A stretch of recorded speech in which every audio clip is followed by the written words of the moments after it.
कि तुम उन्हें ज्ञान दे सको। होना तो चाहिए कि हिंदुस्तान के मुसलमानों को आगे बढ़कर आना चाहिए और वो दूसरे देशों में जा करके इस्लाम की सच्ची शिक्षा दें कि हिंसा कोई भी धर्म नहीं सिखाता।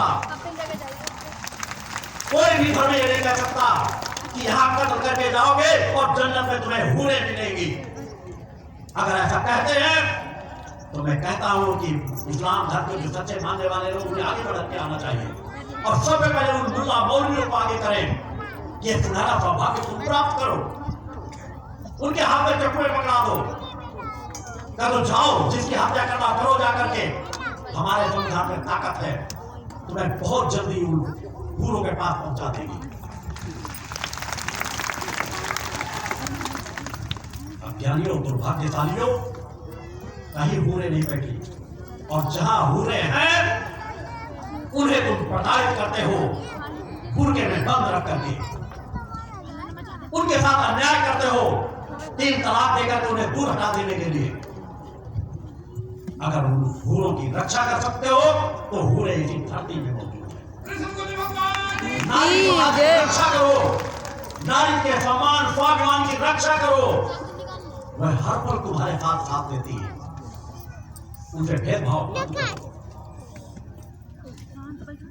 आज पूरे देश में नहीं पूरे विश्व में आवाज उठ रही है बुर्के के प्रति, पर्दे से बाहर रहने के लिए। भक्ति मानव कल्याण से चाहूंगा, अपनी तीनों धाराओं के लोगों से चाहूंगा आप भी उनकी आवाज बने वाली होगी।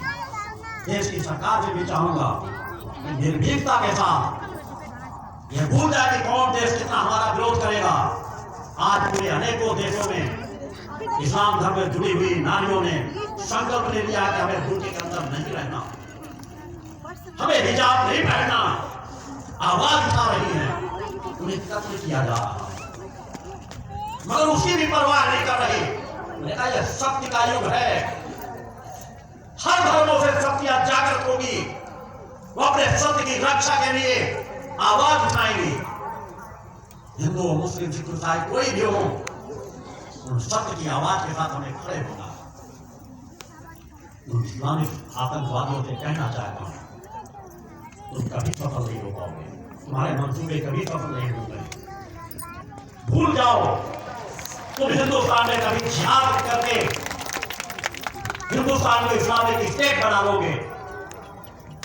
तुम्हारी क्या तुम्हारे आगे आने वाली सैकड़ों पीढ़ियों में भी ताकत हासिल नहीं हो पाएगी। इसका देश का संविधान बहुत बड़ी ताकत हमें देता है और आज हिंदू समाज जागृत हो उठा है। हमारे देवस्थान चेतनता को प्राप्त हो रहे हैं, साधक प्रति लोगों में जागृत हो रही है, अनेक अन्याय धर्म के विरुद्ध लड़ने की क्षमता पैदा हो रही है। मुखर होकर के हमें आवाज उठाने की जरूरत है। यह जैसा आतंकवादी संगठन हमारे देश में ऑफिस बना के बड़े बड़े बैनर बोर्ड लगा करके हमारे घर से ही धन इकट्ठा कर करके हमारे लोगों का ही संगठन से जुड़ा कर रहे हैं और सरकारें मौन बैठकर देखती रहती है। अभी प्रतिबंध लगाया गया, जितने कांग्रेस का शासनकाल आया, बीजेपी का भी शासनकाल आया, इंतजार करती रहती सरकारें, खरगोश की चाल चली। मैं कहता हूं खरगोश की चाल नहीं, कचरे की चाल ही चलो, तब फिर तुम लक्ष्य तक पहुंच जाओगे। केवल इतना ही ना हो कि जब चुनाव आने लगे, माहौल कुछ बिगड़ने लगे कुछ प्रदेशों में, तो एक छोटा सा झुंझुना पकड़ा दिया। इतने लंबे समय तक हर जगह से आम व्यक्ति जान रहा था कि हजारों आतंकवादी देश के अंदर पैदा किए जा रहे हैं, जगह जगह दंगे कराए जा रहे हैं, पत्थरबाजी की जा रही है। ये यूनिट समाज में देश के अंदर पैदा है, जगह जगह ऑफिस खोल करके कार्य कर रहे हैं। इतना लंबा समय लग गया उसे प्रतिबंध लगाने में, फिर भी प्रतिबंध लगाया गया, मैं उसका स्वागत करता हूं। हजारों पुलिस वाले इस पीएफआई संगठन से जुड़े हुए थे, उन्होंने अपना नेटवर्क बिछा रखा था, वो जिहाद करने की तो तैयारी कर रहे थे। ना मालूम कितने लोग प्रताड़ित किए गए होंगे, ना मालूम कितने लोग प्रताड़ित किए जा रहे थे। आज जगह जगह जो घटनाएं होती हैं सब इसी के परिणाम। हम इस्लाम धर्म के विरोधी नहीं, जिस तरह अपने धर्म का सम्मान करते हैं उसी तरह इस्लाम धर्म का सम्मान करते हैं, मगर इस्लामिक आतंकवाद के कट्टर विरोधी हैं, जिहादियों के कट्टर विरोधी हैं। वही हमारे देश के रहकर टुकड़े टुकड़े गैंग बन करके अपने आप को परिवर्तित करके कार्य कर सके, हम उसके कट्टर विरोधी हैं। हमें आवाज उठानी है सत्य के साथ जुड़ करके, हमें परवाह नहीं करना धर्म अन्याय होगी, हमें चेतावनी उन्हें देना है। बहुत हो चुका, बहुत हमने सह लिया, अब और आगे नहीं सह कर सकेंगे। गलत के विरुद्ध कानून के दायरे में रह करके आवाज उठाएंगे, संगठित होकर के आवाज उठाएंगे, कुछ भी गलत अपने सामने नहीं होने देंगे। वे इच्छा से अपने अंदर पैदा करें। हम अपने उन समस्त प्रमुख धर्म स्थानों को मुक्त करा करके रखेंगे जिन्हें आतंकवादियों ने ढाया था, अपराधियों ने ढाया था, लुटेरों ने ढाया था। हम आजाद को अपने आप को मान लें और जो हमारे तीर्थ स्थल है, देवस्थान है, उन्हें मुक्त ना करा पाए। यही तो हमारी आत्मा है, वही तो हमें ऊर्जा देने वाले क्रेत है भूतल पर। यदि हम उनकी रक्षा नहीं कर सके तो हम किसकी रक्षा करेंगे? किसी के साथ गलत का हो, इस्लाम धर्म के लोग एक सैकड़ों मस्जिद बनाना चाहे, उन्हें भूखंड सरकारों द्वारा दे दो अगर आवश्यकता पड़े, मगर एक भी ऐसे इस्लाम से समझौता मत करो जहां पर हमारे देवस्थानों को तोड़ करके मस्जिद बनाई गई हो। उन्हें जरूरत पड़ती है तो कानून बनाओ।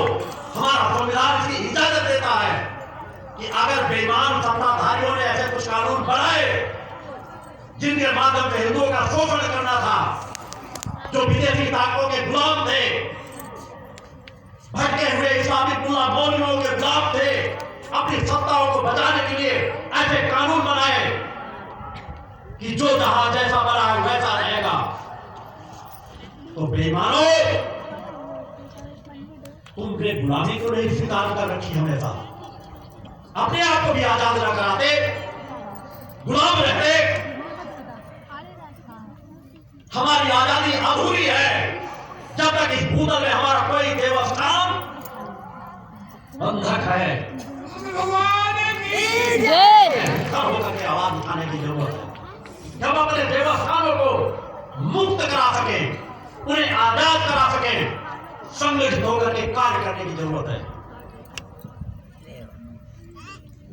हिंसा के रास्ते में हमारे पास बहुत बड़ी ताकत है। सरकारें वैसा करें, अगर नहीं करती तो उन्हें चेतावनी दो कि ऐसा न हो कि बस चुनाव समय एक दो चुटकुले पकड़ा दो, इससे काम नहीं चलने वाला। की प्रगति से न्यायालयों के माध्यम से या तो फैसले आए या तो सरकारों को बाध्य करो आवाज उठा करके कि ऐसा कानून बनाया जाए जिसे कम से कम हम उन स्थानों को मुक्त करा सकें जिन स्थानों की रक्षा के लिए हमारे पूर्वजों ने अनगिनत बलिदान दिए हैं।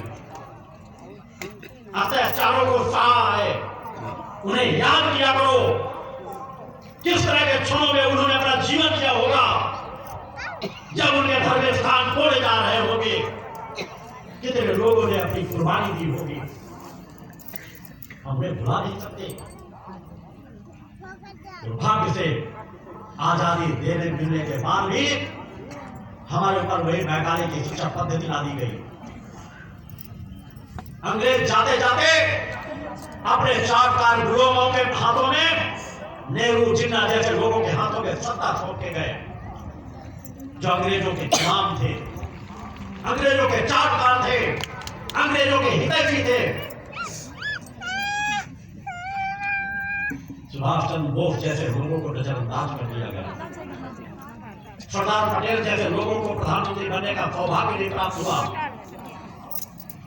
जो कुछ कर सकते थे उन्हीं के चटकारों ने उन्हीं के आधार पर देश का विभाजन किया। अनगिनत हिंदुओं की लाशें पाकिस्तान के दर्जन करके ट्रेनों में खाती रही। धर्म के नाम पर एक देश बन गया। तो चारों का ही तो घर है। हम भी अपने देश को हिंदू राष्ट्र नहीं कह पाते। हिंदू राष्ट्र का तात्पर्य अलग नहीं। हिंदू राष्ट्र एक ऐसा जिसमें सभी धर्म समाहित हो, सभी की धर्मों की रक्षा हो, मगर जिनको हम समाहित करके रखें वे हमारे धर्म में क्षति पहुंचाए तो ऐसे लोगों को खदेड़ करके पाकिस्तान भेजने की आवश्यकता है।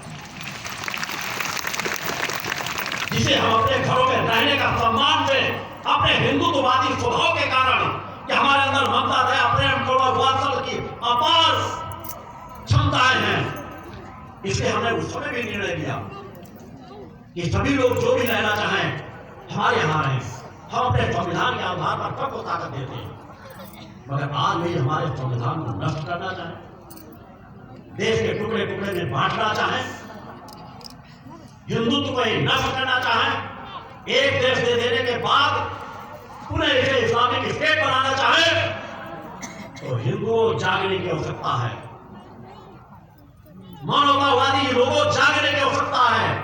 संगठित हो, हर मंच से आवाज उठाओ। बहुत कह चुके अब और नहीं कहेंगे। सभी अच्छे मुसलमानों के हित की बात करते हैं। हमारे द्वारा किसी मुसलमान की को प्रताड़ित नहीं किया जा सकता। 100 हिंदुओं के बीच में अगर एक मुसलमान रहता है तो सम्मान के साथ जीवन जीता है, मगर अगर 10-20 मुसलमानों के बीच 2-4 परिवार हिंदुओं के हो तो उन्हें वहां से घर बेच करके भागना पड़ता है। तो फिर उसी रास्ते में मत पड़ने दो। अधर्मी अन्यायी हमारे ऊपर हावी न होने पाए, मुखर होकर के आवाज उठाओ, तभी आप अनेक अन्याय अधर्म का विरोध कर पाओगे। अपने बच्चों को सामर्थ्यवान बनाओ, अच्छी शिक्षा दो। इस्लाम धर्म के लोगों से कहता हूं कि भारत में वो ताकत है, इस्लाम धर्म में भारत के लोगों के अंदर वो ताकत है कि मुसलमान लोग यदि अपने सच्चे इस्लाम का ज्ञान हासिल करें, हिंसा का रास्ता छोड़ दें तो पूरे विश्व के इस्लाम धर्म को दिशा दे सकते हैं। उन्हें आगे आना चाहिए।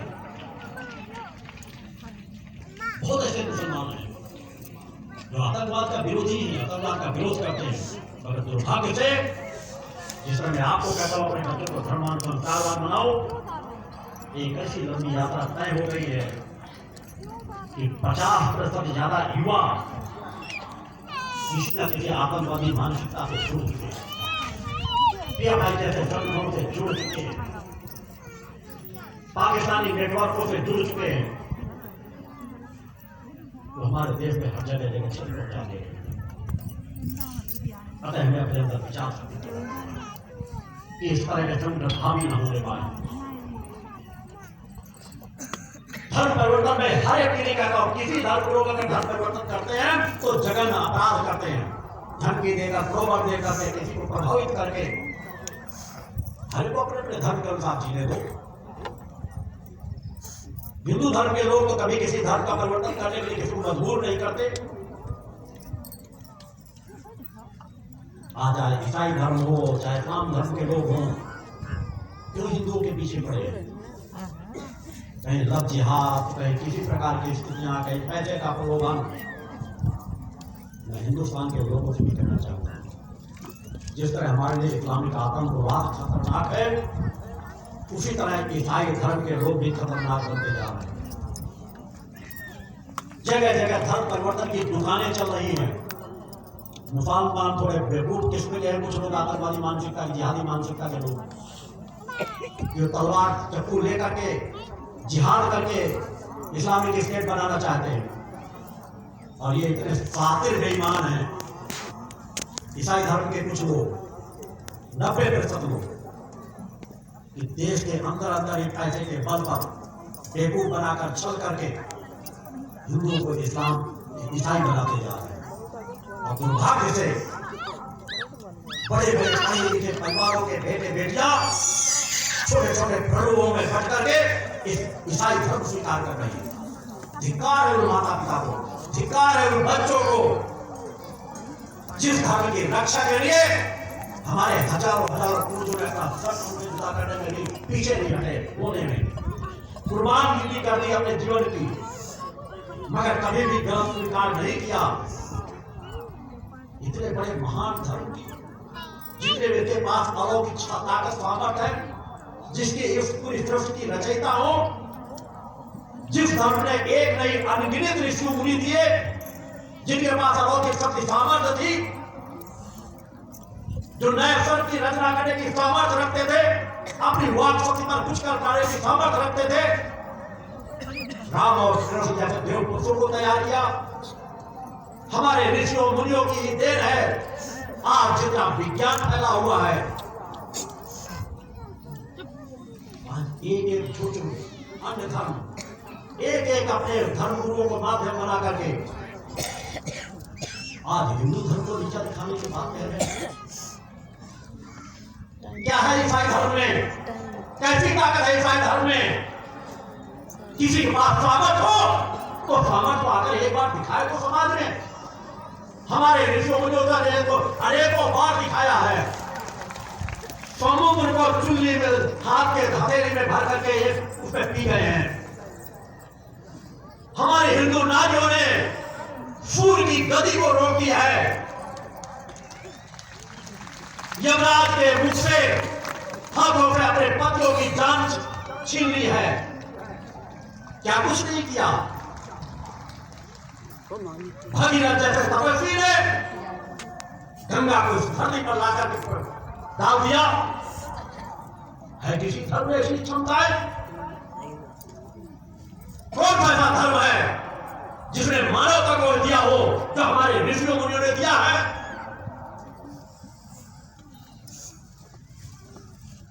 विचार करना, सोचना कि हमारे ऋषियों मुनियों ने जो क्षमताएं दी है, गौरवशाली है, भाग्यशाली है, सौभाग्यशाली है कि हमारी आत्मा ने उस हिंदू समाज में प्रवेश किया, जन्म लिया। उस हिंदू समाज में जन्म लेने का स्वभाव प्राप्त करके भी हम जहाँ क्षणिक पैसे के लिए, प्रलोभन के लिए, अपने सुख भोग के लिए अपने धर्म को बदल दे, तो ऐसे लोगों में और कुत्तों में कोई फर्क नहीं है। इंसान नहीं, कुत्ते ही हो सकते हैं। सही बात। पैसे के प्रलोभन में जानवरों से अपना धर्म बदल ले। सचेत हो, जगह जगह निगरानी बना के रखो, लोग धर्म परिवर्तन ना कर सके। अगर आपके बच्चे धर्म परिवर्तन करते हैं, कहना नहीं मानते, तो पैर पे ठोकर मार के आप बाहर खा दो। संबंध तोड़ दो उनके साथ। कहीं न कहीं कुछ तो कठोर होना ही पड़ेगा हिंदू धर्म की रक्षा के लिए, क्योंकि हिंदू धर्म ही संपूर्ण मानवता की रक्षा कर सकता है। इसलिए जरूरी है कि हिंदू धर्म की रक्षा की जा सके, मानवता की रक्षा की जा सके, क्योंकि हिंदू धर्म ही समाज को दिशा दे सकता है। अतः इस पर सभी को आपको विचार करने की आवश्यकता है कि हम गलत करें और न गलत कहें। ये तो हिंदू का धर्म है। ना हम गलत करते हैं, न गलत कहते हैं, न गलत किसी के साथ होते हुए देख सकते हैं।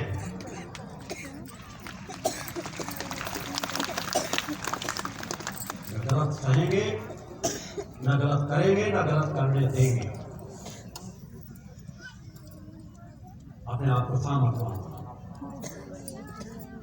भाग्य से आजादी के बाद ऐसे बेईमान लोगों के पास सत्ताएं रही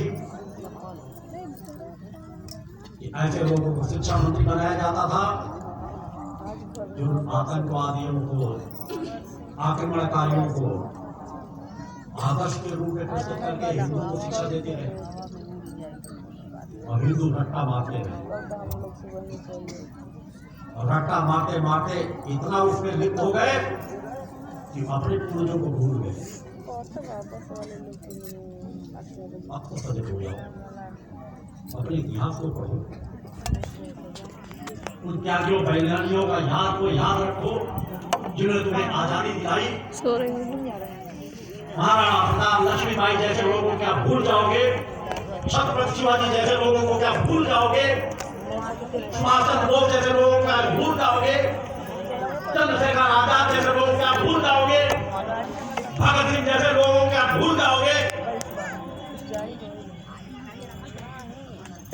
एक गांधी पकड़ा लिए गए। मैं गांधी जी का सम्मान करता हूँ। गांधी जी संत पुरुष थे। आजादी की लड़ाई में उनका भी योगदान था, मगर हमें आजादी भगत सिंह ने दिलाई, केवल किससे नहीं सुभाष चंद्र बोस, मिली, चंद्रशेखर। हमें आजादी बिना खंड बिना ढाल, साबरमती के पंथ तूने कर दिया कमाल। सही बात है। नहीं पढ़ाया गया, तुम पढ़ते रहे, रखते रहे। जिन्होंने अपने जीवन का बलिदान दिया इस देश की रक्षा के लिए, वो बेईमान अंग्रेज कभी हिंदुस्तान छोड़ के न जाते। बारिश हो रही जब है। उन्हें लगा कि अब हम मारे जा रहे हैं, देशवासी जाग चुके हैं,